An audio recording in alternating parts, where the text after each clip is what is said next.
করছি। আজকে আপনাদের সামনে আমার বক্তব্যের বিষয় ইবাদত কবুলের মৌলিক শর্ত। আবার বলছি, ইবাদত কবুলের মৌলিক শর্ত। ইবাদত কবুলের মৌলিক শর্ত 4টি। সবাই আমার দিক তাকায় থাকতে হবে, কারণ আমি সব ভূমিকার কথা বাদ দিয়ে ভুল ভিতরে প্রবেশ করছি, এজন্য সময় কম। ইবাদত কবুলের মৌলিক শর্ত 4টি। সবাই বলেন কয়টি? আবার বলেন কয়টি? 1 নম্বর, ঈমান থাকা। 2 নম্বর, আল্লাহর সন্তুষ্টির জন্য ইবাদত করা। 3 নম্বর, হালাল খাবার খাওয়া। 4 নম্বর, রাসূলের সুন্নাত তরিকা অনুযায়ী ইবাদত করা। কয়টা বলছি? আমি আবারও বলছি। 1 নম্বর, ঈমান থাকা। 2 নম্বর, আল্লাহর সন্তুষ্টির জন্য ইবাদত করা। 3 নম্বর, হালাল খাবার খাওয়া। 4 নম্বর, নবীর সুন্নাত তরিকা অনুযায়ী ইবাদত করা। এই 4টি নিয়মের কেউ যদি 4টা অথবা একটা অ্যাভয়েড করে ইবাদত করে, সে যত সুন্দর ইবাদত করুক, আল্লাহর দরবারে এই ইবাদত কবুলও হবে না, নেকিও পাওয়া যাবে না। তাহলে 4টা বিষয় জানা দরকার আছে না? আসেন, প্রথম বিষয় ঈমান। এটি হলো আরবি শব্দ, যার বাংলা অর্থ হলো বিশ্বাস করা। ঈমান অর্থ কি? বিশ্বাস করা। ঈমানের 4টি, ঈমানের 6টি রুকন আছে। 6টি রুকন মানে ভিত্তি। এই 6টি রুকনের কোন একটা রুকন কেউ যদি অবিশ্বাস তো দূরের কথা, সন্দেহ করে, তাহলে সে মুমিন হতে পারবে না। এই 6টি বিষয়ের সমন্বিত বিশ্বাসের নাম হলো ঈমান। 6টা বিষয় কি দেখেন? 1 নম্বর, আল্লাহর উপর ঈমান। 2 নম্বর, ফেরেশতাদের উপর ঈমান। 3 নম্বর, নবী রাসূলদের উপর ঈমান। 4 নম্বর, আসমানি কিতাবের উপর ঈমান। 5 নম্বর, আখিরাতের উপর ঈমান। 6 নম্বর হলো তাকদীরের ভালো মন্দের উপর ঈমান। এই 6টা কি আপনারা বিশ্বাস করেন? বিশ্বাস করেন? সন্দেহ আছে কারো? আমরা আল্লাহকে দেখছি, তারপরে বিশ্বাস করি না? ফেরেশতাদেরকে দেখেছি, তারপরে বিশ্বাস করি না?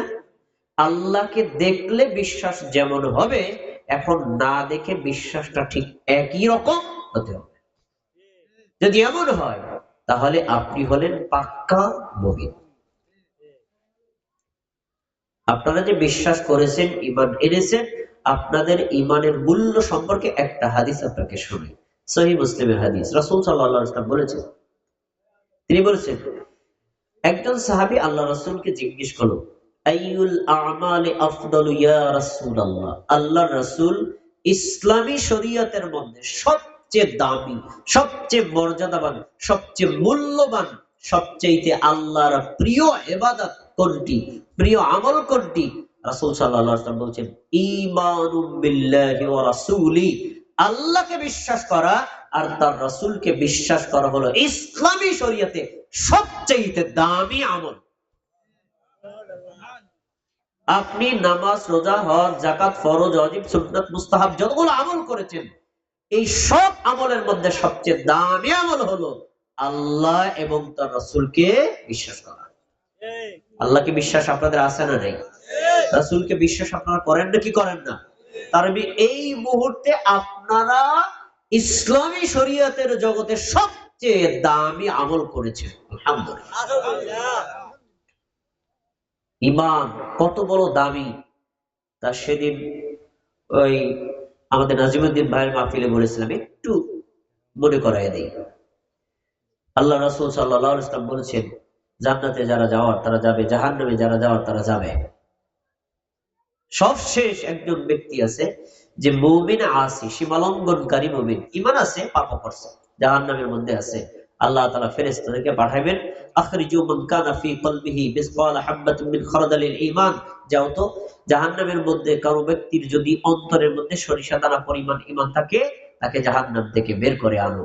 অতঃপর ওই লোকটাকে জাহান্নামের আগুন থেকে বের করে আনা হবে, এমন ভাবে বের করা হবে যে লোকটা পুরা অঙ্গার হয়ে গেছে। আল্লাহ তাআলা বলবেন, পানি ঢেলে দাও, দেওয়া হবে। পানি ঢালার পরে লোকটা একেবারে সাবেক মানুষ হয়ে যাবে। সুবহানাল্লাহ। এরপরে আল্লাহ তাআলা বলবেন, এবার তাকে জান্নাতে প্রবেশ করো। হাদিসটা বড়, এই ব্যক্তিকে যে জান্নাতে দিলেন, আল্লাহ একটা শর্ত দিয়েছেন, তার অন্তরের মধ্যে সরিষা দানা পরিমাণ ঈমান থাকার কারণে বের করছেন। আর যদি না থাকতো তাহলে কি বের করতো? তাহলে বোঝা যায় যে সরিষা দানা পরিমাণের ঈমানের দাম এত বেশি, এই ঈমান দিয়ে হলে একদিন না একদিন জাহান্নাম থেকে মুক্তি পাওয়া যাবে। কিন্তু যদি ঈমান না থাকে তাহলে আপনার আমল যতই ভালো থাক, জাহান্নাম থেকে কোনো দিন বের হতে পারবেন না। আমরা কি জাহান্নামে থাকতে চাই? কোথায় যেতে চাই? জান্নাত। জাহান্নাম থেকে মুক্তি পেতে হলে, জান্নাতে যেতে হলে, আমল যদি আপনার কবুল করাতে হয়, অবশ্যই আপনাকে ঈমানের উপর অটল অবিচল থাকতে হবে। আর ঈমান এমন, সময় কম, একটু বোঝানো দরকার, নাহলে আপনারা বুঝতে পারবেন না। আচ্ছা, বর্তমান কি শীতকাল না গরমকাল? শীতকাল না? শীতকালে একটা গাছ কাটলে রস পড়ে, গাছটার নাম কি? খেজুর গাছ। আপনারা দেখছেন, যেই লোকটা খেজুর গাছটা কাটে, দেখবেন সে প্রথম দিন যায় গাছের ডালগুলো কেটে আসে, 2 দিন পর যায় আবার একটু চাষা দেয়, আবার কয়দিন যায় আবার পর চাষা দেয়, 2-3 বার চাষা দেওয়ার পরে দেখা যায় একটু ভিজে ভিজে রস আসছে। এর 2 দিন পর যাইয়া তারপরে উনি ওই 2 পাশে 2টা দাগ কাটে, মাঝখানে একটা নালি দেয়, তারপরে একটা হাড়ি পাতে, এরপরে এখান থেকে রস পড়ে, এবং ওই হাড়ির মধ্যে রসটা পড়ার পর সকালবেলা সেই রসটা নামায়। আমরা দেখছি নাকি দেখি নাই? এই লোকটা কিন্তু একাধিকবার পরিশ্রম করেছে, একাধিক দিন পরিশ্রম করার পরে ওনার ফল গিয়ে জমা হয়েছে হাড়ির মধ্যে। খেয়াল করে শোনেন আমার কথা। আপনারা, আমরা গ্রামের মানুষ, তাই গ্রামের উদাহরণ দিয়ে বুঝাচ্ছি। আচ্ছা, এখন মনে করেন যে লোকটা এত শ্রম দিয়ে গাছটা কাটলো, এরপরে সে যে হাড়িটা যে পেতে আসছে, ওই হাড়িটার নিচে যদি ফুটা থাকে, সকালে রস পাওয়া যাবে? কেন পাওয়া যাবে না? লোকটা তো গাছ কাটছে, শ্রম দিছে, সবই তো করছে। উনি শ্রম দিয়ে শ্রমের ফল যেখানে জমা হবে, ওই পাত্রটাই ছিল ত্রুটিপূর্ণ, এই জন্য সে রস পায় নাই। ঠিক একটা কথা আপনার বোঝানোর জন্য যথেষ্ট। আপনারা মনে করেন হাড়িটা হলো ঈমান, মাঝখানের রস হলো আমল। সবাইকে আমার কথা বুঝছেন? হাড়িটার নাম কি? ঈমান। আর মাঝখানের রসটার নাম কি? আমল। এখন আপনার ওই হাড়িটা যদি ঠিক থাকে, রসও ঠিক থাকবে। ঈমান যদি ঠিক থাকে, নামাজও ঠিক থাকবে। ঈমান যদি ঠিক থাকে, হজও ঠিক থাকবে। ঈমান যদি ঠিক থাকে, যাকাতও ঠিক থাকবে। ঈমান যদি থাকে, রোজাও ঠিক থাকবে। ঈমান যদি থাকে, আপনার জিকিরও ঠিক থাকবে। ঈমান নাই যার, তার নামাজ, রোজা, হজ, যাকাত, দান, সদকা, কুরবানি একটাও পরকালে খুঁজে পাওয়া যাবে না। নামাজ ফরজ, নামাজের আগে ঈমান ফরজ। রোজা ফরজ, রোজার আগে ঈমান ফরজ। যাকাত ফরজ, যাকাতের আগে ঈমান ফরজ। হজ ফরজ, হজের আগে ঈমান ফরজ। ঈমান যদি আপনি ঠিক না রাখতে পারেন, আপনার যত সুন্দর আমল হোক, পরকালে কোন ধরনের নেকি খুঁজে পাওয়া। এবার আপনারা বললেন, উদাহরণ দিলেন, উদাহরণ মানিয়া দলিল দেন। দলিল সূরা মায়েদার 5 নম্বর আয়াত খুলে দেখেন, আল্লাহ কি বলছেন? وَمَن يَكْفُرْ بِالْإِيمَانِ فَقَدْ حَبِطَ عَمَلُهُ وَهُوَ فِي الْآخِرَةِ مِنَ الْخَاسِرِينَ। যেই ব্যক্তি ঈমান আনবে না, ঈমান আনতে অস্বীকার করবে, অথবা ঈমানের ব্যাপারে সন্দেহ পোষণ করবে, এই ব্যক্তি দুনিয়াতে যতই আমল করুক, তার সব আমলগুলো পুরে ছাই হয়ে যাবে। হাবিত আমালুহু, মানে তার আমল একদম পুরো নষ্ট হয়ে যাবে, আমল কোনো কাজে লাগবে না, কারণ তার ঈমান নাই। ওয়া ফিল আখিরাতি মিনাল খাসিরিন, সে লোকটা পরকালে ক্ষতিগ্রস্তদের অন্তর্ভুক্ত হবে।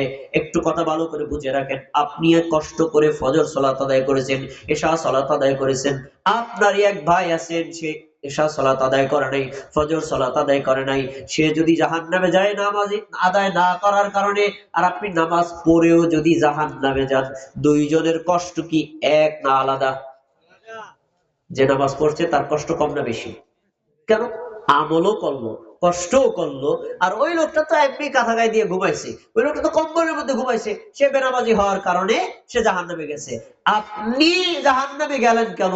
আপনি নামাজ পড়ছেন, আল্লাহ যে শর্ত দিচ্ছেন, শর্ত মেনে আমল করেন নাই, এজন্য আপনি জাহান্নাম থেকে মুক্তিও। তাহলে 1 নম্বর আমাদের ঈমান ঠিক করতে হবে। কি ঠিক করতে হবে? তাহলে আমরা একটু আপনাদেরকে জিজ্ঞেস করি, আপনারা কি আল্লাহকে বিশ্বাস করেন? সন্দেহ আছে? নবী রাসূলদেরকে বিশ্বাস করেন? ফেরেশতাদেরকে বিশ্বাস করেন? আসমানি কিতাবকে বিশ্বাস করেন? আখিরাতকে বিশ্বাস করেন? তাকদীরে ভালো মন্দ বিশ্বাস করেন? এগুলোর ব্যাপারে কোনো সন্দেহ আছে? তাহলে এই মুহূর্তে আপনারা হলেন শ্রেষ্ঠ একটি আমলকারী, বলেন আলহামদুলিল্লাহ। ঈমান থাকবে যার, আমল থাকবে তার। ঈমান থাকবে না যার, আমলও থাকবে না। ঈমান কি ফিক্সড না ঈমান আবার ভাঙ্গে? ঈমান ফিক্সড, ভাঙ্গে না। ঈমান কিন্তু ভেঙেও যায়। ঈমান যে মানে আসে, আবার ঈমান চলেও যায়। ওযু করলে, পেশাব পায়খানা করলে কি ওযু থাকে না ভেঙে যায়? নামাজের মধ্যে কথা বললে নামাজ থাকে না ভেঙে যায়? নামাজের মধ্যে কথা বললে যেমন নামাজ ভেঙে যায়, ওযু করার পরে পেশাব পায়খানা করলে যেমন ওযু ভেঙে যায়, অনুরূপ ভাবে ঈমান আনার পরে কেউ যদি শিরিক করে, ঈমান আনার পরে কেউ যদি কুফরি করে, ঈমান আনার পরে কেউ যদি নেফাকি করে, ঈমান আনার পরে কেউ যদি বিদআত করে, এই 4টি আমল করে, তাহলে তার ঈমান নষ্ট হয়ে যায়। এজন্য ঈমান আনার পরে শিরিক করব না ছাড়ব? শিরিক করব না ছাড়ব? ঈমান আনার পরে কুফরি করব না ছাড়ব? ঈমান আনার পরে নেফাকি করব নাকি ছাড়ব? ঈমান আনার পরে বিদআত করব না ছাড়ব? যে শিরিক করে তাকে বলা হয় মুশরিক, যে কুফরি করে তাকে বলা হয় কাফের, যে নেফাকি করে তাকে বলা হয় মুনাফিক, আর যে বিদআত করে তাকে বলা হয় বিদআতি।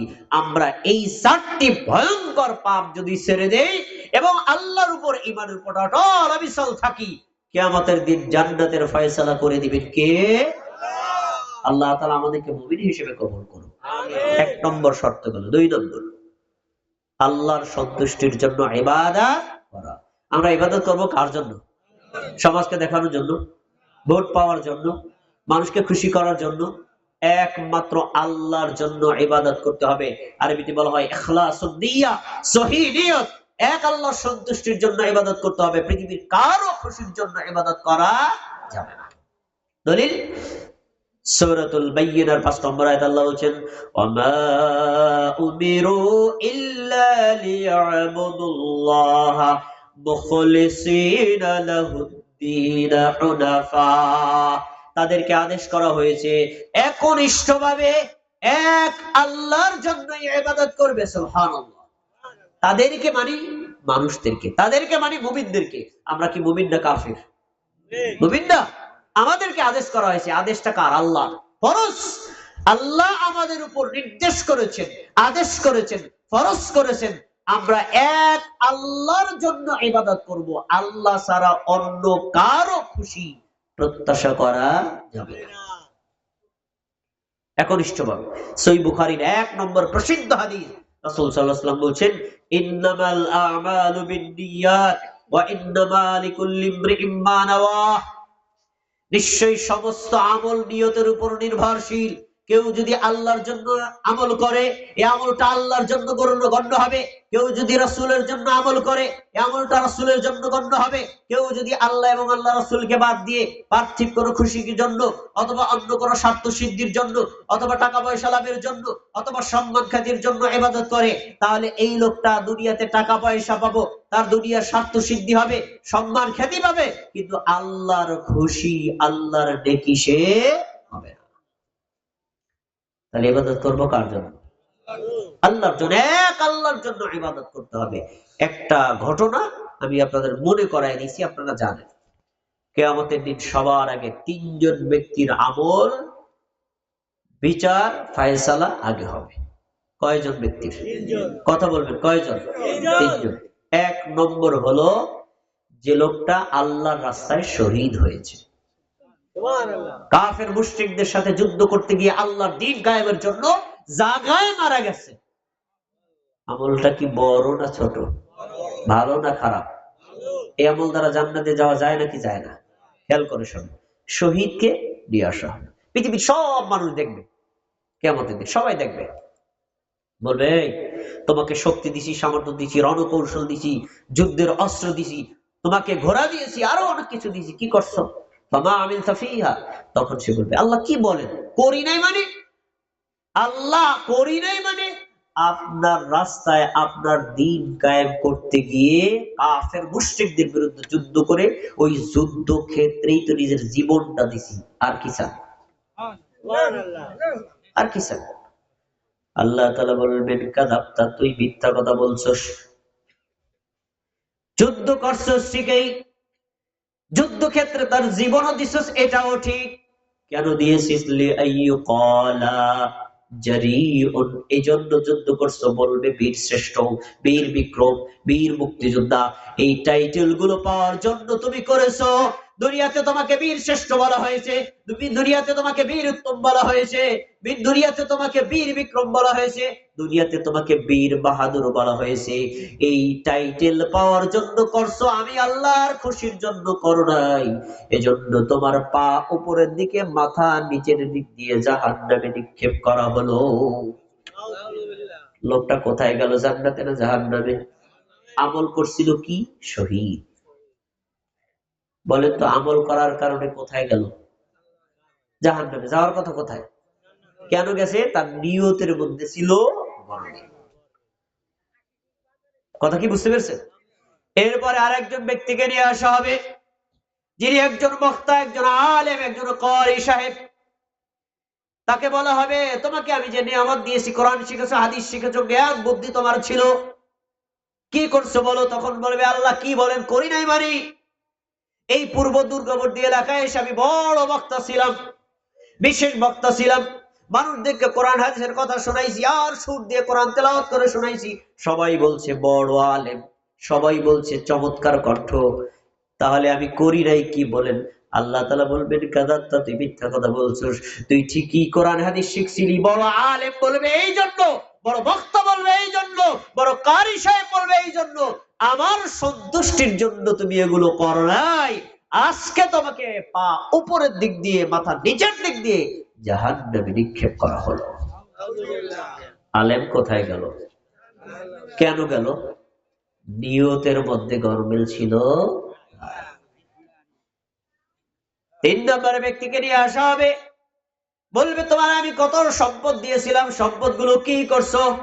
আল্লাহ বলেন কি, আমি সম্পদ গুলো আল্লাহ আপনার রাস্তায় ব্যয় করছি। এই নতুন মসজিদ উদ্বোধন হবে, আমি বলছি 1 লাখ টাকা দেব। মাহফিল হবে, আমি বলছি 10,000 টাকা দিব। বড় বড় যত জায়গা আছে সব জায়গাতে আপনার সন্তুষ্টির জন্য দান করছি। আল্লাহ তাআলা বলবে, মিথ্যা কথা বলছিস। তুই দান করলে যদি আমার জন্য করতি, তাহলে তো গোপনেও করতে পারতি, কিন্তু মানুষকে শোনানোর জন্য করছিস। মানুষ তোকে দানশীল বলছে, প্রশংসা করেছে, আমার খুশির জন্য করো নাই। তুমি আমল করা সত্ত্বেও তোমাকে পা উপরের দিক দিয়া, মাথা নিচের দিক দিয়া আজকে তোমাকে জাহান্নামের আগুনের মধ্যে নিক্ষেপ করা হলো। 3 জন ব্যক্তি কোথায় গেল? জান্নাতে না জাহান্নামে? চুরি করছিল, ডাকাতি করছিল, মিথ্যা কথা বলছিল, খুন করছিল, কি করছে? ভালো কাজ না খারাপ কাজ? ভালো কাজ, কিন্তু নিয়তের মধ্যে ছিল দুর্বলতা। এ হাদিস প্রমাণ করে, আপনি যদি নামাজ পড়েন, হজ করেন, যাকাত দেন, ভালো আমল করেন, যত আমল করেন, আল্লাহ ছাড়া যদি মানুষকে খুশি করার জন্য করেন, এলাকার প্রশংসা পাওয়ার জন্য করেন, ভোট পাওয়ার লোভের জন্য করেন, অন্য কোনো স্বার্থ সিদ্ধির জন্য করেন, দুনিয়াবী কোনো স্বার্থের জন্য করেন, আপনার আমল যতই সুন্দর হোক, পরকালে আপনার আমল দিয়ে পরকালে নেকি তো পাবেন না, জাহান্নাম থেকেও মুক্তি পাওয়া যাবে না। তাহলে আমরা এই হাদিস থেকে একটা শিক্ষা নেই, কার জন্য আমল করব? আবার বলেন, কার জন্য আমল করব? এক আল্লাহর সন্তুষ্টির জন্য আমল করব। কেউ খুশি হলেও ভালো, আর খুশি না হলেও। কি কথা কি বোঝা গেছে? কার জন্য আমল করবেন? দেখিনি আপনারা আল্লাহর জন্য করেন, একটু ট্রাই করব, পরীক্ষা দিই। রাসূলুল্লাহ সাল্লাল্লাহু আলাইহি ওয়াসাল্লাম বলেন, আমার সাহাবীরা শোনো, কিয়ামতের দিন আমি তোমাদের ব্যাপারে যেরকম ভয় করি, দুনিয়ার ব্যাপারে ভয় করতেছি, সেটা হলে দাজ্জাল তোমাদের ঈমান যেমন নষ্ট করবে, আমলটাও নষ্ট করবে, তবে দাজ্জালের চাইতেও ভয়ঙ্কর একটা জিনিস তোমাদের জন্য আছে। এইটা তোমাদের ঈমান আমল সবই নষ্ট করে দিবে। আমি কেমন গুরুত্বপূর্ণ বিষয় তোমাদেরকে বলবো না? তখন সাহাবীরা বলছেন, বালা ইয়া রাসূলুল্লাহ, আল্লাহ রাসূল অবশ্যই বলবেন। আমরা তো জানি দাজ্জাল এত বড় ভয়ঙ্কর, তার ডান চোখ অন্ধ থাকবে, এসে বলবে আমাকে আল্লাহ বলে স্বীকার কর। যদি স্বীকার করে তাহলে তাদের জন্য আল্লাহ বরকত দিয়ে দিবে, তাদের সম্পদে বরকত, সময়ে বরকত, স্থানে বরকত, তাদের স্বাস্থ্য হবে হৃষ্টপুষ্ট। কিন্তু যদি তারা আল্লাহ বলে স্বীকার না করে তাহলে তারা অভাবের মধ্যে পড়বে, তারা এমন বিপদ ভয়ঙ্করের মধ্যে পড়বে, ঈমান নষ্ট হয়ে যাবে। এটা তো ভয়ঙ্কর বিপদ, কিন্তু এর চাইতেও বড় বিপদ আছে, আল্লাহ নবীরা আমরা জানি না, এটা কি আমাদেরকে বলেন? তখন আল্লাহর রাসূল বললেন, শোনো, দাজ্জালের চাইতে ভয়ঙ্কর ফিতনা হলো শিরকুল খফি, গোপন শিরিক। কি শিরিক? কথা বলেন, কোন শিরিক? গোপন শিরিক। গোপন শিরিকটা কি? গোপন শিরিকটা হলো রিয়া আর সুমআ, মানুষকে দেখানোর জন্য ইবাদত করা, মানুষকে শোনানোর জন্য ইবাদত করা, মানুষের প্রশংসা পাওয়ার জন্য ইবাদত করা, মানুষকে খুশি করার জন্য যদি ইবাদত করা হয়, এটা হলো ইবাদত নয়, বরং এটা হলো গোপন শিরিক। এবার আল্লাহ রাসূল একটা উদাহরণ দিয়েছেন, এই এলাকার লোকদেরকে আমি ট্রাই করব উদাহরণের মধ্যে আপনারা পড়েন কিনা। রাসূল সাল্লাল্লাহু আলাইহি ওয়াসাল্লাম বললেন, তোমরা একটু বুঝে নাও গোপন শিরিকটা কি। গোপন শিরিক হলো তোমাদের মধ্যে একজন ব্যক্তি নামাজে দাঁড়াইছে, আল্লাহু আকবার, আমাদের টাকা আল্লাহু আকবার, আল্লাহু আকবার বলে হাত বাঁধার পরে আপনার দৃষ্টি থাকবে কোথায়? সেজদার জায়গায়। বলেন কোথায়? সেজদার জায়গায়। সেজদার জায়গায় যখন দৃষ্টি পড়ে, আমরা যখন এভাবে দাঁড়াই, ডান পাশে কোনো লোক থাকলে, বাম পাশে কোনো লোক থাকলে বোঝা যায় নাকি যায় না? কথা বলেন, বোঝা যায় না? আপনার দৃষ্টিকে তো সেজদায়, কিন্তু ডানে বামে লোক থাকলে বোঝা যায় না? আচ্ছা, বোঝা যায়। আল্লাহ রাসূল বলেন, লোকটা যখন নামাজে দাঁড়াইছে, পাশে একজন দুজন লোক ছিল, লোকটা নামাজের দিকে তাকায় আছে। ওই লোকগুলো তাকানোর কারণে নামাজটা সুন্দর করে পড়তেছে। কিছুক্ষণ পর লোকগুলো অন্যদিকে তাকাইছে, অন্যদিকে তাকানোর পর লোকটা তাড়াহুড়া করে নামাজ পড়ছে। বোঝানোর জন্য বলি, আমি আপনাদের এলাকায় আজকে বিশেষ বক্তা হিসেবে এসেছি। আমি আপনাদের এলাকায় নামাজে দাঁড়াইলাম, নামাজের সময় ডান দিকে দেখি আমার এই চাচা তাকায় আছে। চিন্তা করি, আমি আজকে বিশেষ বক্তা, নামাজটা যদি সুন্দর না হয় বলবে কি বক্তা আনছো, তার নামাজই ঠিক হয় না। নামাজটা সুন্দর করে পড়লাম, এক রাকাত পড়ার পরে চাচা চলে গেল। এবার নামাজটা তাড়াহুড়া করে পড়লাম। যদি আপনারা জ্ঞানী হয়ে থাকেন, বুঝে থাকেন, দ্বিতীয় রাকাতটা তাড়াহুড়া করে পড়ছি, আর প্রথম রাকাত শান্ত শিষ্ট ভাবে করছি, আল্লাহর জন্য না চাচাকে দেখানোর জন্য। বোঝা নাই মনে আমার কথা শুনে? দুই রাকাত নামাজ পড়ছি, প্রথম রাকাত সুন্দর করে পড়ছি আল্লাহর জন্য না চাচাকে দেখানোর জন্য? আর দ্বিতীয় রাকাত তাড়াহুড়া করে পড়ছি আল্লাহর জন্য। ইবাদত কয় ভাগে ভাগ হয়েছে? এই যে দুই ভাগে ভাগ হলো না, প্রথম অংশ সুন্দর করলাম তার প্রশংসা পাওয়ার জন্য, এর নামই হলো গোপন শিরিক। হাদিস কি বোঝা যায়? নামাজ যখন পড়বেন, হজ যখন করবেন, যাকাত যখন দিবেন, অথবা দান সদকা করবেন, মানুষ খুশি হলে করবেন নাকি খুশি হোক বা না হোক, এক আল্লাহর জন্য করবেন। বলেন, যদি আল্লাহর জন্য না করেন, মানুষকে খুশির জন্য করেন, আপনার ইবাদত আল্লাহর দরবারে কবুল হবে না। এক আল্লাহর সন্তুষ্টির জন্য করতে হবে। এবার একটা প্র্যাকটিক্যাল পরীক্ষা নেই। মাগরিবের নামাজ কয় রাকাত? বলেন, কথা বলেন। ফরজ হলো কয় রাকাত? প্রথম দুই রাকাতে সূরা ফাতিহার সাথে অন্য সূরা ইমাম সাহেব আস্তে পড়ে না জোরে পড়ে? শেষ রাকাতে সূরা ফাতিহা ইমাম সাহেব জোরে পড়ে না আস্তে পড়ে? প্রথম দুই রাকাতে ইমাম সাহেবের সাথে যদি আপনি সূরা পড়েন, দেখবেন ইমাম সাহেবের সাথে সূরা পড়া যায়। শেষ রাকাতে যদি পড়েন, অর্ধেক যাইতে পারবে না, ইমাম সাহেব রুকুতে চলে গেছে। প্রথম দুই রাকাতে সূরা ফাতিহার আয়াত ছিল 7টা, তৃতীয় রাকাতে গিয়ে আয়াত কি কমছে না? 7টাই আছে। কথা বলেন, কমছে? আয়াত কমে গেছে? তৃতীয় রাকাতে গিয়ে সূরা ফাতিহার আয়াত কি কমে গেছে না 7টাই আছে? সময় কি একই লাগার কথা? কিন্তু কম লাগলো কেন? কম লাগার কারণ হলো প্রথম 2 রাকাতের কেরাত ইমাম মুসল্লিদেরকে শোনাইছে। যদি সুন্দর না হয় মুসল্লিরা কি মন্তব্য করবে যেন সুন্দর করে পড়ছে। 3য় রাকাত তো মুসল্লিরা শোনে না, কোন মতে চালায় গেছে, ইবাদত কয় ভাগে ভাগ হয়ে গেল। এই যে প্রথম 2 রাকাত সুন্দর করছে মুসল্লিদের খুশি করার জন্য, এর নাম হলো রিয়া। এরকম রিয়া করা মুসল্লি আমাদের সমাজে আছে না নাই? এরকম রিয়া ভিত্তিক গোপন শিরক ভিত্তিক ইবাদত করে যারা, পরকালে এই ইবাদতের নেকিও পাবে না। আমি এই কথাটা বলে ইমামদেরকে অপমান করতে চাই নাই, বুঝাতে চেয়েছি আমার সম্মানিত ইমাম প্রথম 2 রাকাতে কত চমৎকার করে কোরআন তেলাওয়াত করে শোনাইলেন। 3য় রাকাতে মানুষ শুনুক বা না শুনুক চমৎকার ভাবেই পড়তে হবে। যদি পড়েন তাহলে বোঝা যাবে আপনার ইবাদত এক আল্লাহর খুশির জন্য করতেছেন। এটা শুধু ইমামদের জন্যই বিধান নাকি সমস্ত মুমিন মুসলমানদের জন্য বিধান? সবার জন্য, সবার জন্য। তাহলে একটা সবক নেই, বলেন আমরা কার জন্য ইবাদত করব? সবাই বলেন কার জন্য? 2টা গল্প। এবার 3 নম্বর হলো হালাল খাবার খাওয়া। এটা কঠিন জায়গায় আইছি। এবার ইমামরাও ধরা খাইবে, বক্তারাও ধরা খাইবে, আলেমরাও ধরা খাইবে, আর সাধারণ মানুষ আছে। হালাল খাবার খাওয়া, হারাম বর্জন করা অত্যন্ত কঠিন। আমরা যে সমাজে বসবাস করছি, বহু প্রসিদ্ধ আলেম আছে, বহু প্রসিদ্ধ বক্তা আছে সুদের সাথে জড়িত, আছে না নাই? সুদ হালাল না? কি সুদ হালাল না? ঘুষ হালাল না? এরকম করার লোক আছে না নাই? জেনে রাখেন, আপনি যে খাবারটা খান, খাবার খেয়ে শরীরটাকে আপনি হৃষ্টপুষ্ট করেন, এই শরীর দিয়েই তো আপনি আল্লাহর ইবাদত করেন। আপনার শরীর যদি হারামে তৈরি হয়, এই শরীর দিয়ে আল্লাহর ইবাদত করলে আল্লাহ কবুল করবেন না।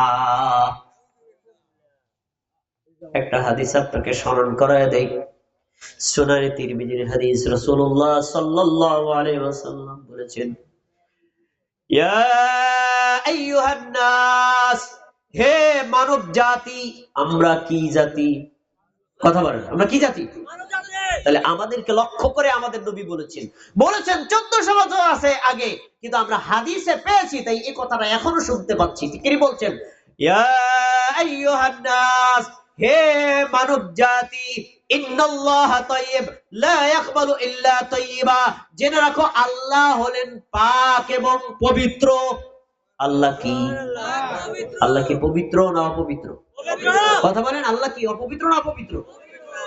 ইন্নাল্লাহা তাইয়্যিব, আল্লাহ হলেন পবিত্র। কিসের থেকে পবিত্র? শিরক থেকে পবিত্র, নিফাক থেকে পবিত্র, আর খবিস থেকে পবিত্র। আল্লাহ হলেন সুবহানাহু ওয়া তাআলা, আল্লাহ যাবতীয় অশালীন থেকে পবিত্র। বলেন আলহামদুলিল্লাহ। ইন্নাল্লাহা তাইয়্যিব, আল্লাহ নিজে পবিত্র। এরপরে লা ইয়াকবালু ইল্লা তাইয়্যিবা, আল্লাহ নিজে পবিত্র হওয়ার কারণে আল্লাহ কখনো অপবিত্র জিনিস কবুল করেন না। আল্লাহ অপবিত্র জিনিস, হারাম জিনিস আল্লাহ কখনো কবুল করেন না। তারপরে তিনি বলেছেন, ইন্নাল্লাহা আমারাল মুমিনিনা বিমা আমারা বিহিল মুরসালিন, আল্লাহ মুমিনদেরকে ওই আদেশই করেছেন যেই আদেশ তিনি তার নবী রাসূলদেরকে করেছিলেন। আমরা কি নবী রাসূল না মুমিন? কথা বলেন। নবী রাসূলদেরকে আল্লাহ যা আদেশ করেছেন আমাদেরকে একই আদেশ। আদেশটা কি? আদেশটা হলো হালাল খাবার খাও, তারপরে আমল করো। দলিল খুলে দেখেন, সূরাতুল বাকারা 177 নম্বর আয়াত। আল্লাহ কি বলছেন? ইয়া আইয়ুহার রাসূল কুলু মিন তাইয়্যিবাতিন ওয়া'মালু সালিহান, হে নবী রাসূলগণ তোমরা হালাল খাবার খাও, এরপরে নেক আমল করো। আমি অনুবাদ আবার বলছি, খেয়াল করে শোনেন। হে নবী রাসূলগণ তোমরা হালাল খাবার খাও তারপরে নেক আমল করো। তার মানে নেক আমল আগে নাকি হালাল খাবার খাওয়া আগে? নামাজ আগে না হালাল খাবার আগে? রোজা আগে না হালাল খাবার আগে? যাকাত আগে না হালাল খাবার আগে? হজ আগে না হালাল খাবার আগে? আগে হালাল খাবার খাও তারপরে নেক আমল করো। যদি হারাম খেয়ে নেক আমল করো, ওই নেক আমল আল্লাহর দরবারে কবুল হবে না। তারপরে আল্লাহ সূরাতুল মুমিনুনের 51 নম্বর আয়াতে বলেছেন, ইয়া আইয়ুহাল্লাযীনা আমানু কুলু মিন তাইয়্যিবাতিন মা রাযাকনাকুম। মুমিনগণ শোনো, আমি তোমাদেরকে যে রিজিক দিয়েছি, এই রিজিকের মধ্যে যা হালাল, যা পবিত্র, তাই তোমরা খাও, এরপরে নেক আমল করো। তাহলে হালাল খাবার খাওয়া নবী রাসূলদের জন্য যেমন ফরজ ছিল, প্রত্যেকটা নারী, প্রত্যেকটা পুরুষ, আলেম হোক, সাধারণ মানুষ হোক, যেই হোক না কেন, তার জন্য হালাল খাবার খাওয়া নফল না ফরজ? ফরজ। হালাল খাবার যদি না খান, আপনি যদি হারাম খাবার খান, আপনার খাবার যতই চমৎকার হোক, এই আমল দিয়ে পরকালে মুক্তি প্রত্যাশা করা কঠিন জিনিস। এই হাদিসের শেষের অংশটা শোনেন, চমৎকার। আমার কথা কি সবাই বুঝতেছেন? আমি আপনাদের এলাকার সন্তান, আমার বাড়ি উত্তর দুধখালি, এখান থেকে বেশি দূর না, তাই না? এলাকার সন্তান, ভাষা বোঝার কথা তো বুঝেন তো, খেয়াল করে শুনুন। পরে রাসূল সাল্লাল্লাহু আলাইহি ওয়াসাল্লাম একজন ব্যক্তির দৃষ্টান্ত দিয়েছে, শোনো। সুম্মা যাকারার রাজুল ইউতিরুস সাফার। রাসূল সাল্লাল্লাহু আলাইহি ওয়াসাল্লাম একজন ব্যক্তির দৃষ্টান্ত দিলেন, একজন ব্যক্তি দীর্ঘদিন পর্যন্ত সফর করেছে। সফর যে করে তাকে কি বলা হয়? মুসাফির। কি বলে? মুসাফির মানে ভ্রমণকারী। মুসাফিরের একটা হাদিস আছে, যেই কয়জন ব্যক্তির দোয়া আল্লাহর কাছে দ্রুত কবুল হয়, তার ভেতরে একজন হলো মুসাফির। কে বলেন? এই মুসাফির ব্যক্তি সফর করতে করতে সরাসরি বাইতুল্লাহ মানে কাবা ঘরে পৌঁছে গেছে। সুবহানাল্লাহ। বাইতুল্লাহকে সামনে নিয়ে দোয়া করলে কবুল হয় নাকি হয় না? দুইটা পাওয়া গেল, এক মুসাফির, দুই আল্লাহর ঘর সামনে রাখছে।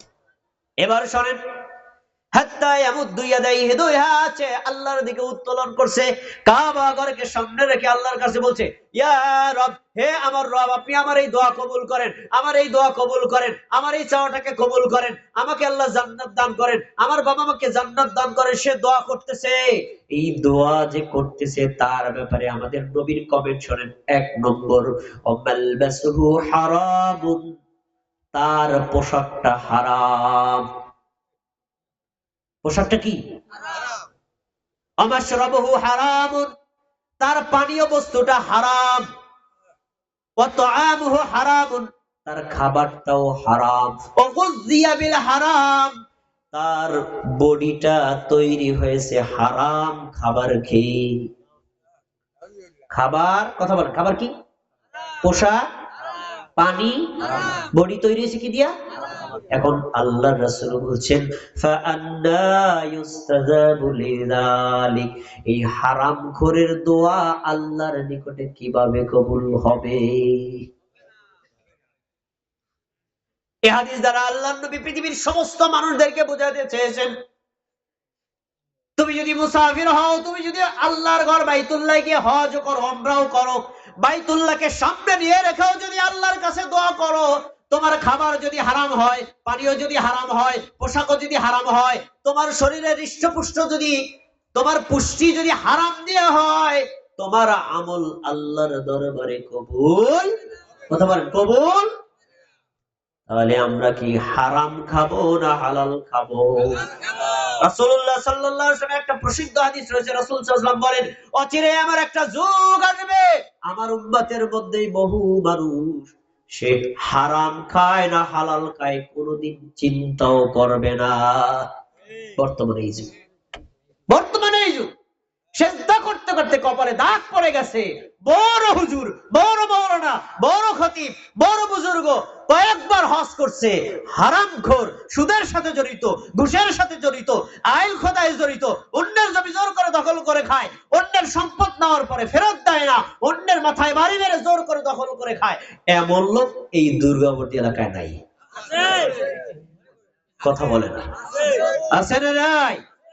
এই হারামখোর যত বড় আল্লাহর ওলি হোক, রাস্তায় যদি সে তসবিহ নিয়ে হাঁটতে হাঁটতেও জিকির করে, তার এই জিকির আল্লাহর আরশে কখনো পৌঁছাবে না। কেন? সে ইসলামের যে শর্ত, ইবাদত কবুলের যে শর্ত, এটা সে পূরণ করতে ব্যর্থ হয়েছে। আমরা এখান থেকে একটা সবক নেই, খাবার খাবো কি হালাল না হারাম? সবাই কথা বলেন, কি খাবেন? তাইলে আমরা হারাম মাধ্যম যতগুলো আছে সবগুলোকে ত্যাগ করব, একটা হারামও আমরা কখনো রিসিভ করব না। তাহলে একটু কথা বলেন তো, সুদ খাবেন না ছেড়ে দিবেন? ঘুষ খাবেন না ছেড়ে দিবেন? অন্যের জমি জোর করে খাবেন না ছেড়ে দিবেন? কেউ যদি টাকা পয়সা পায় রেখে দিবেন না ফেরত দিবেন? এগুলো করবেন তো? মানুষের হক অত্যন্ত গুরুত্বপূর্ণ, মানুষের হক মেরে আল্লাহর প্রিয় হওয়া যায় না। সময় তো কম, তাই না? আমি এবার চতুর্থ বিষয়ে যাচ্ছি। আপনাদের কি মনে আছে আমি কি বিষয়ে ওয়াজ করতেছি? মনে আছে না? আমল কবুলের শর্ত, ইবাদত কবুলের শর্ত। কি বলতেছি? তিনটা বিষয় বলছি। এক, ঈমান। দুই, আল্লাহর সন্তুষ্টির জন্য ইবাদত করা। তিন হলো হালাল খাবার খাওয়া। এই তিনটা বিষয় কি বুঝছেন? বুঝছেন না? এবার চতুর্থ বিষয় খুব সেনসিটিভ। চতুর্থ বিষয়টা হলো এক নবী মুহাম্মদ সাল্লাল্লাহু আলাইহি ওয়াসাল্লামের তরিকা অনুযায়ী ইবাদত করা। কার তরিকা অনুযায়ী ইবাদত করবেন? রাসূল মুহাম্মদ সাল্লাল্লাহু আলাইহি ওয়াসাল্লামের তরিকা অনুযায়ী ইবাদত করবেন।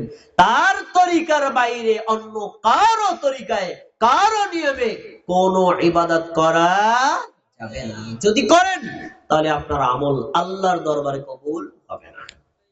ঠিক।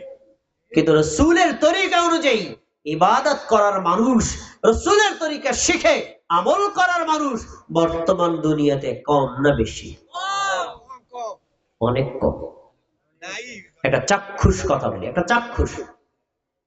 কয়েকদিন আগে আমাদের বাংলাদেশের 3 বার প্রধানমন্ত্রী ছিলেন বেগম খালেদা জিয়া মারা গেছেন।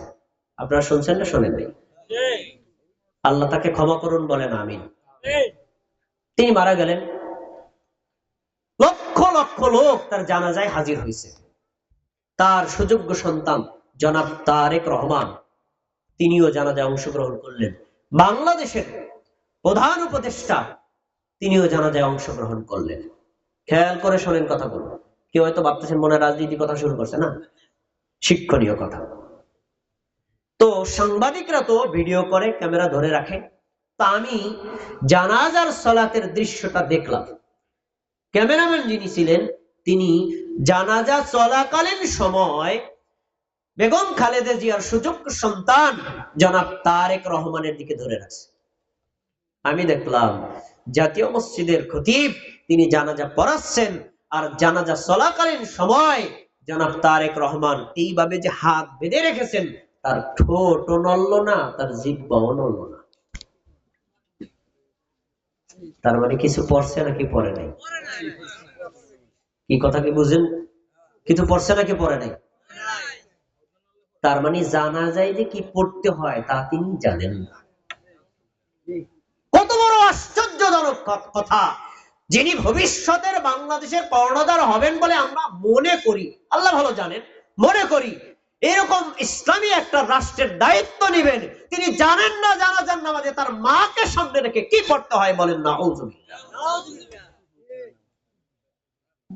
বাংলাদেশী হিসেবে আমরা কি লজ্জিত না সম্মানিত? এটা কি শুধু তার হালাত? অতীতে যারা ক্ষমতায় ছিল তাদেরও একই হালাত। অতীতে যিনি প্রধানমন্ত্রী ছিলেন তিনি সংসদের মধ্যে বলছেন, কি বলছেন শোনেন, কথা শোনেন, অমুসলিমদের অধিকার আছে, অমুসলিমদের অধিকার আছে। বুখারীর মধ্যে আল্লাহ তাআলা বলছেন লাকুম দীনুকুম ওয়ালিয়া দীন। সবাই হাসে নাই, কারণ সবাই বুঝে নাই। আল্লাহ কথা কি বুখারীর মধ্যে বলে না কোরআনে বলে? লাকুম দীনুকুম কি বুখারীর হাদিস না কোরআনের আয়াত? রাষ্ট্রের যিনি কর্ণধার তিনি হাদিস আর আয়াতের মধ্যে পার্থক্য জানেন না। ইনি যদি রাষ্ট্র চালায়, সে রাষ্ট্রের অবস্থা কি হয় বলেন?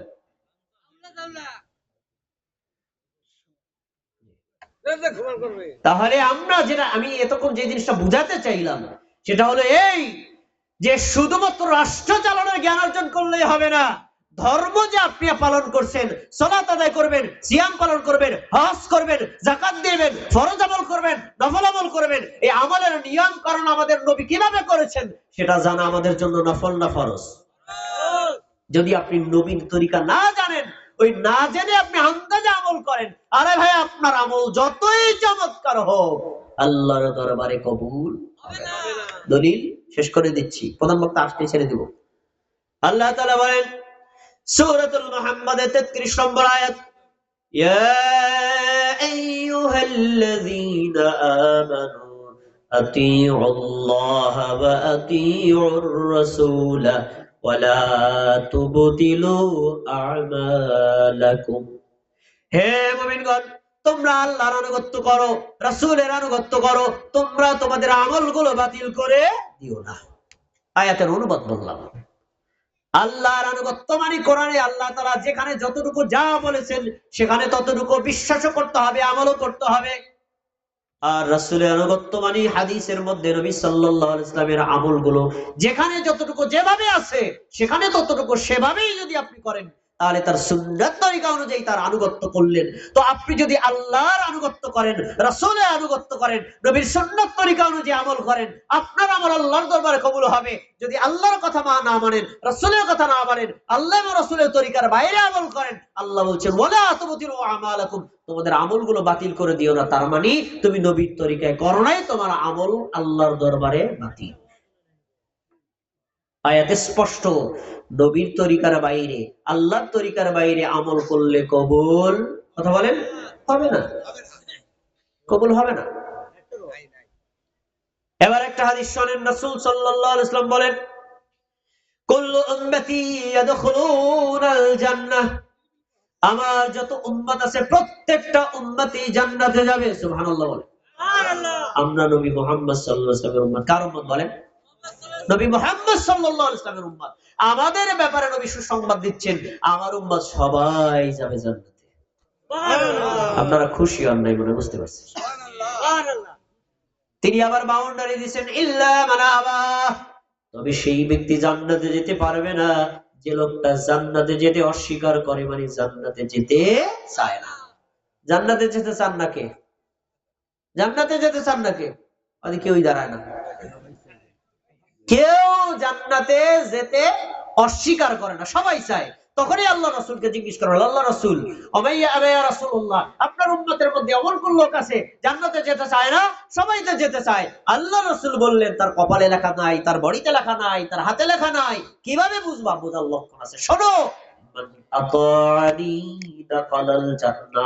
আমার উম্মতের মধ্যে যেই ব্যক্তি, যে নারী, যে পুরুষ, যে যুবক, যে যুবতী আমাকে কপি করবে, আমাকে আনুগত্য করবে, আমি যেভাবে নামাজ পড়েছি সেভাবে নামাজ পড়বে, আমি যেভাবে রোজা রেখেছি সে সেভাবে রোজা রাখবে, আমি যেভাবে যাকাত দিয়েছি সে সেভাবে যাকাত দিবে, আমি যেভাবে দান করেছি সে সেভাবে দান করবে, আমি যেভাবে ফরজ আমল করেছি সেভাবে সে ফরজ আমল করবে, আমি যেভাবে নফল আমল করছি সেভাবে করবে, ওই লোকটাই জান্নাতে যাবে। সুবহানাল্লাহ।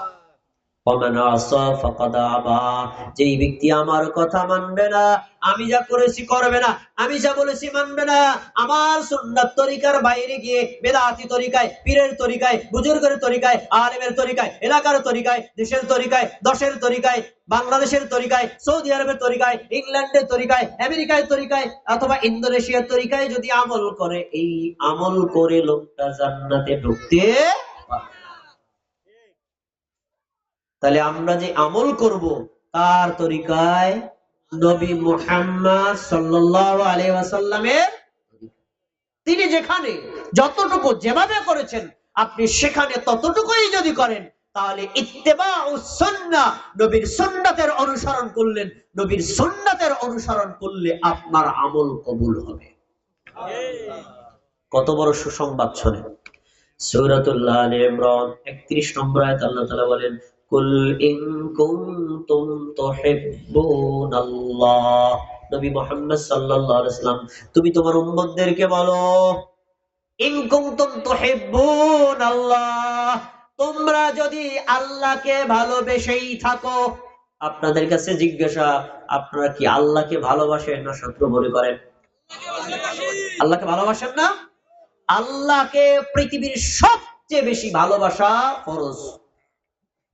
আসাদ্দু হুব্বাল লিল্লাহ, আল্লাহকে সবচেয়ে বেশি ভালোবাসা। প্রধান বক্তা আসছেন, প্রধান বক্তা এসে গেছে। লিল্লাহে তাকবীর। প্রধান বক্তার আগমন, আজকের মাহফিলের মধ্যমণির আগমন, মাওলানা মুফতি সাজিদুর রহমানের আগমন। লিল্লাহি তাকবীর, আল্লাহু আকবার। প্রধান বক্তা চলে এসেছেন, আমি আর কথা বাড়াবো না। ভাইয়েরা আমার, এতক্ষণ পর্যন্ত আমরা কোরআন সুন্নাহর আলোকে অনেক কথাগুলো শুনেছি। প্রধান বক্তা বসে থাকলে এরপরে বিশেষ বক্তা আলোচনা মানে বেয়াদবি। আমি যেটা বলতে চাইছি ওটা শেষ করে দেই নাকি? শেষ করে দিচ্ছি। আমরা কি আল্লাহকে ভালোবাসি না শত্রু মনে করি? ভালোবাসি না? তো আল্লাহকে ভালোবাসেন এটা আপনি মুখ দিয়ে বলছেন, বাস্তবে কেমনে বুঝবো? বাস্তবে বোঝার লক্ষণ হলো আপনি যদি নবীর হুবহু অনুসরণ করেন, তাহলে বোঝা যাবে আপনি আল্লাহকে ভালোবাসেন। তিনি বলছেন ফাত্তাবিউনি, তাহলে তো আপনার উম্মতদেরকে বলেন তোমরা যদি আল্লাহকে ভালোবেসেই থাকো আমার অনুসরণ করো। আমার মানি নবীর, আমার মানি কার? কার বলেন? নবী মুহাম্মদ সাল্লাল্লাহু আলাইহি ওয়াসাল্লামের অনুসরণ, তার কথা মানো। এরপরে বলছেন যদি তোমরা আল্লাহকে ভালোবাসো, নবীর অনুসরণ করো, ইউহিব্বুকুমুল্লাহ, আল্লাহ নিজেই তোমাদেরকে ভালোবাসবেন। আল্লাহ যদি ভালোবাসেন আপনাদেরকে জাহান্নামে দিবেন? ওয়া ইয়াগফির লাকুম যুনুবাকুম, তোমাদের পিছনের যত পাপ আছে নবীর ইত্তেবা করার কারণে আল্লাহ পিছনের সব পাপ ক্ষমা করে দিবেন। কাউকে যদি আল্লাহ ভালোবাসেন, পাপ ক্ষমা করে দেন, তার পরকালে কি জাহান্নাম না জান্নাত? তাহলে বোঝা যাবে রাসূলের সুন্নাত তরিকা অনুযায়ী নামাজ পড়া, হজ করা, যাকাত দেওয়া, ফরজ নফল আমল করলে পাপও ক্ষমা হয়, আল্লাহর ভালোবাসা পাওয়া যায়, পরকালে জান্নাতও পাওয়া যায়। আজকে আমরা আমল কবুলের, ইবাদত কবুলের যে 4টা শর্ত পেয়েছি, এই 4 শর্ত মেনে আমল করবো তো ইনশাআল্লাহ। 1 নম্বরে ঈমান থাকা, 2 নম্বরে আল্লাহর সন্তুষ্টির জন্য ইবাদত করা, 3 নম্বরে হালাল খাবার খাওয়া, 4 নম্বর নবীর সুন্নাত তরিকা অনুযায়ী আমল করা। এই 4 সিস্টেমে আল্লাহ তাআলা আমাদের যাবতীয় আমলগুলো করার তৌফিক দান করুন, বলেন আমিন। আসসালামু আলাইকুম।